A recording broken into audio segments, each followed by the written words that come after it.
하나님의 말씀 유다서 20절에서 23절까지의 말씀을 같이 보도록 하겠습니다.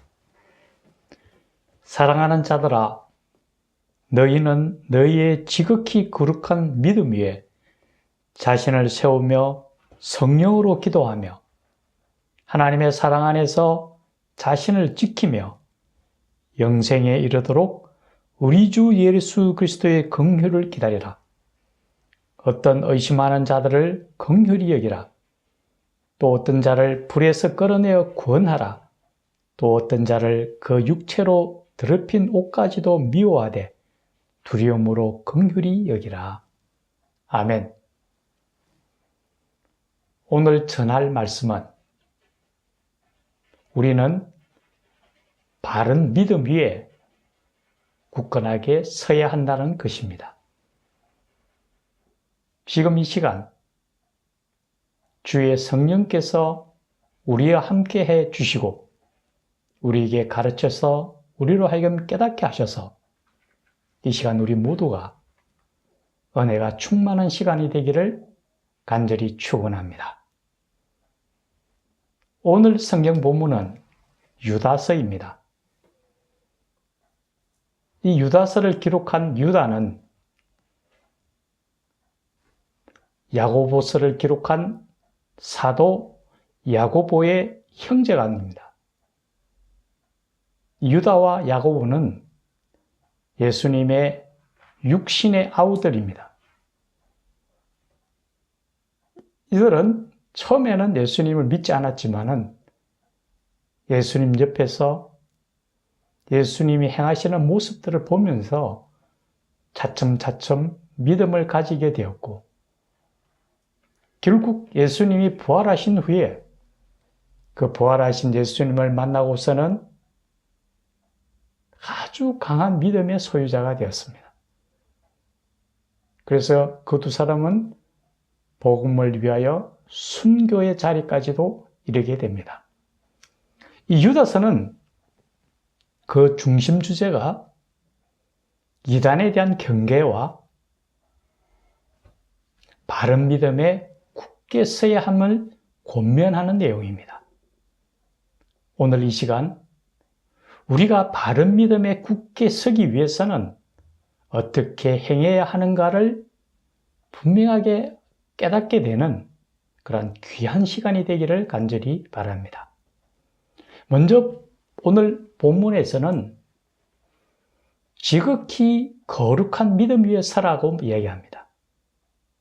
여기서 지극히 거룩하다는 것을 다른 말로 표현하면 가장 거룩한 믿음이라고 이야기할 것입니다. 유다서가 기록되던 그 당시 사회에 보면은 한참 유행하던 사상이 있었습니다. 그것은 영지주의라고 하는 이단 사상이었습니다.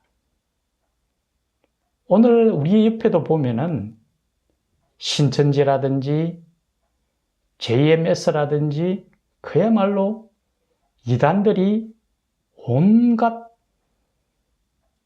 가문이슬로 사람들을 꼬이면서 들끓고 있습니다. 이러한 혼탁한 세상 속에서 우리가 우리의 믿음의 순결성을 보존하고 이러한 이단에 맞서기 위해서는 반드시 올바른 믿음의 반석 위에 서야 한다는 것을 먼저 우리에게 말씀해 주고 있습니다. 그 다음 이 바른 믿음이라는 것은 어떤 걸 이야기할까요? 믿음의 본질에 대한 부분입니다. 우리가 반드시 기억하고 있어야 될 것은 먼저 하나님의 본체이신 예수님께서 인간의 몸을 입고 이 땅에 오셨다라는 사실입니다. 하나님이 인간의 몸을 입고 이 땅에 오셨다는 그 사실. 또 한편으로 예수님께서 우리의 죄를 짊어지시고 십자가에 죽으셨고 또한 장사된 지 사흘 만에 죽은 자 가운데서 다시 살아나셔서 부활하셨다라는 사실, 십자가의 죽음과 부활에 대한 부분입니다. 그리고 또 한 가지는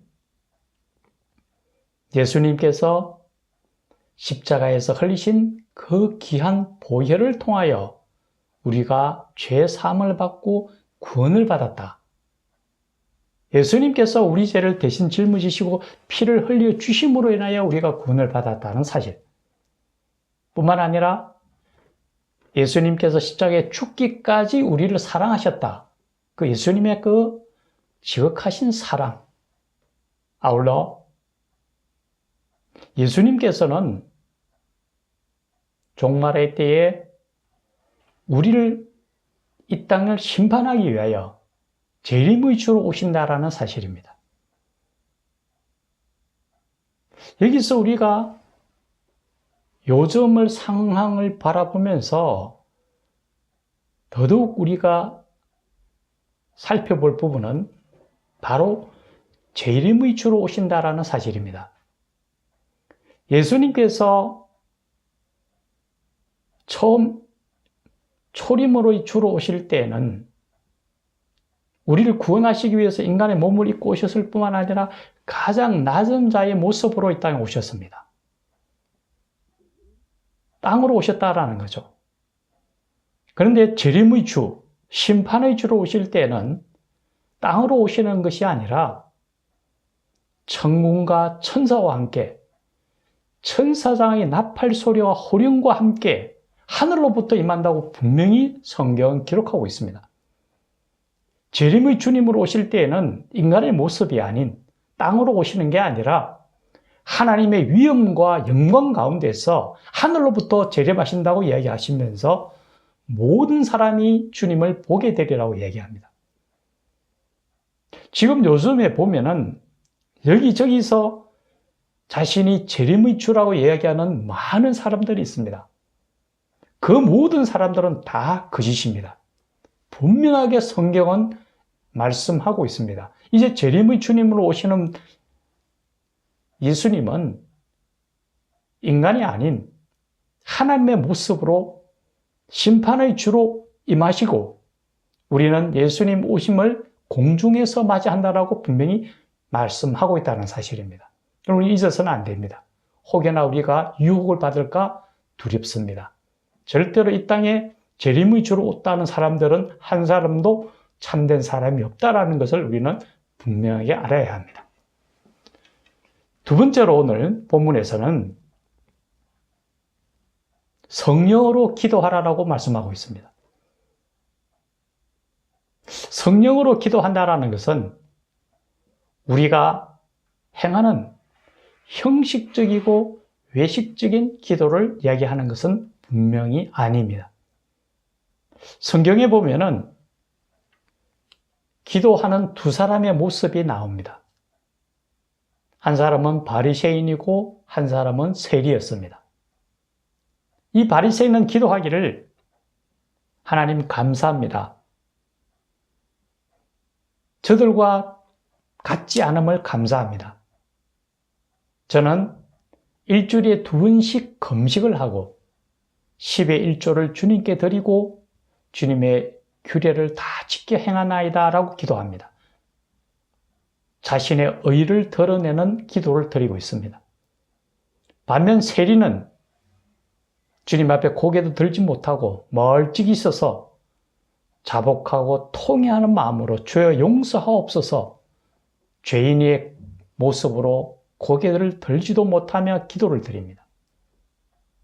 이 두 사람의 기도 중에서 하나님께서 받으셨던 기도는 바리새인의 기도가 아닌 세리의 기도였음을 우리는 기억해야 합니다. 정말 심령으로 드리는 하나님 앞에 애통하고 자복하는 마음으로 드리는 기도를 하나님은 기뻐 받으신다라는 거죠. 이런 기도의 모범을 우리가 어디서 볼 수 있습니까? 바로 예수님을 통해서 우리가 알 수가 있습니다. 예수님이 해 받으시기 전날 밤에 겟세마네 동산에서 기도를 드리실 때에 그 기도하는 모습 속에 이마에 흘러내리는 땀방울이 핏방울과 같았다라고 말씀하고 있습니다. 바로 그 기도의 모습이 우리가 반드시 따라야 할 기도의 모습입니다. 온 마음을 다하여 하나님 앞에 온 정성을 다하여 온 힘을 다하여 드리는 기도, 그 기도를 하나님은 기뻐하신다라고 말씀하시며 그러기에 성령으로 기도하라고 말씀하십니다. 한편으로 성령이 도우시는 기도가 있습니다. 그 기도는 먼저 성령이 우리가 기도할 바를 모를 때에 성령께서 우리를 위해서 기도하신다고 말씀하십니다. 그 기도는 먼저 회개의 기도입니다. 우리는 세상 속에 살아가면서 알게 모르게 죄를 짓기도 합니다. 하지만 어떤 때에는 성령께서 우리로 하여금 그 죄를 깨닫게 하고 하나님 앞에 자복하여 회개하는 기도를 드리게 합니다. 그럴 때 우리는 그 성령의 이끌림을 따라서 회개의 기도를 하나님 앞에 드려야 함을 우리는 얘기하고 있습니다. 두 번째 기도는 감사의 기도입니다. 우리가 한순간 한순간 호흡할 수 있고 이 세상에 생존할 수 있는 모든 것이 하나님의 은혜로 인함임을 우리는 알고 있습니다. 이 어려운 세상 속에서 우리가 어떻게 살아갈 수 있습니까? 하나님 은혜 없이. 그럼에도 우리는 때로는 그 감사함을 잊고 살아갈 때가 참 많습니다. 성경에 보면은 10명의 문둥병자가 다 나음을 받았지만은 그 중에 돌아와 감사를 드린 사람은 한 명밖에 없었다고 기록하고 있습니다. 우리도 하나님의 은혜에 감사하는 성령의 이끌림을 받으며 늘 감사함을 살아가는 감사함의 기도를 드리는 그런 삶이 되어져야 될 것입니다. 또 성령이 도우시는 기도는 중보의 기도입니다. 너희는 왕같은 제사장이라고 말씀하셨는데 제사장은 뭡니까? 다른 사람을 위해서 하나님 앞에 간구하는 능력이 바로 제사장입니다. 우리 자신의 간구만이 아닌 누군가 꼭 필요한 사람을 위해서 기도할 수 있는 것, 그것이 바로 간구 기도일 것입니다. 이러한 기도를 성령으로 기도하라고 말씀하십니다. 세 번째 우리가 바른 믿음을 꼭 가져야 할 것은 하나님의 사랑으로 자신을 지켜라고 오늘 본문에서는 말씀하고 있습니다. 유다서가 기록되던 그 당시 시대적 상황은 심한 핍박과 고난을 받고 있었습니다. 또 한편으로는 수많은 순교자도 있었습니다. 오늘날도 보면은 참으로 험난하고 어려운 세상 속에 우리가 살아가고 있습니다. 그 세상 속에서 우리가 바른 믿음을 갖기 위해서는 우리 자신을 지킬 수 있어야 되는 것은 하나님의 사랑으로라고 말씀하시거든요. 성경에 기록되기를 너희는 비둘기같이 순결하되 뱀처럼 지혜로라고 얘기합니다. 우리가 순결한 모습으로 살아가는 것은 하나님의 거룩하심을 본받는 것이지만은 때로는 세상 속에서 뱀처럼 지혜로움을 가져야 된다고 얘기합니다. 그러기 위해서는 우리가 반드시 지킬 것은 하나님의 전신갑주를 드려야 된다는 거죠. 머릿속에는 구원의 투구, 의의 흉배를 붙이고 진리의 띠를 띠고 평안의 복음의 신발을 신고 무엇보다도 성령의 검과 믿음의 방패로서 이겨나가야 된다는 것을 말씀하고 있습니다. 하나님 안에서 하나님의 전신갑주를 통하여 우리 자신을 세상 속에서 지키며 살아가기를 하나님은 원하신다라는 거죠. 그리고 끝으로 그리스도의 긍휼을 기다리라고 오늘 본문은 말씀합니다. 우리가 세상 속에서 우리는 담대하게 외칠 수 있습니다. 내게 능력 주시는 자 안에서 내가 모든 것을 할 수 있다라고 얘기할 수 있습니다. 하지만 우리가 분명히 알아야 할 것은 내가 세상 속에서 모든 것을 할 수 있지만은 그리스도 안에서입니다. 주님과 함께 할 때라고 말씀합니다. 우리가 세상 속에서 때로는 환난을 당하고 우리가 쓰러지기도 하지만은 예수님은 우리 보고 담대하라고 얘기하십니다. 왜? 예수님이 세상을 이겼었기 때문에 우리 또한 이긴다라고 분명히 말씀하시거든요. 그러기 위해서는 예수님의 손을 붙들어야 됩니다. 주님께서 우리에게 말씀하셨습니다. 내가 세상 끝날까지 너희와 함께 하리라고 말씀하시거든요. 주님께서 손을 내밀으시지 않습니까? 우리가 주님 손을 굳게 붙들고 주님과 함께 할 때에 우리는 세상 속에서 분명히 승리할 수 있다라고 말씀하고 있는 거죠. 이 어렵고 힘든 정말 이단들이 횡행하는 이 세상 속에서 우리 믿음의 순수성을 보존하고 바른 믿음을 갖기 위해서는 오늘 우리 본문을 통해서 분명히 우리가 알아야 할 것들을 우리는 인식하면서 주님 손을 붙들고 끝까지 승리하며 하나님 나라에 가기까지 늘 주님만을 붙들고 세상이 줄 수 없는 평안과 기쁨이 충만한 시간들을 이루어 나가는 하나님의 백성들이 되기를 예수님의 이름으로 간절히 축원합니다. 같이 기도드리겠습니다. 살아계신 하나님 아버지, 세상 속에서 우리가 때론 환난과 어려움을 당하고 힘든 일도 당한다 할지라도 주님 손을 붙들고 나아갈 때 승리할 수 있으며 성령으로 기도함으로 주의 뜻을 이루어 나가며 주님 안에서 온전한 믿음만을 지키고 사랑하며 승리하며 살아가는 하나님의 백성들이 되도록 힘 주시고 능력 주시고 함께하여 주시옵소서.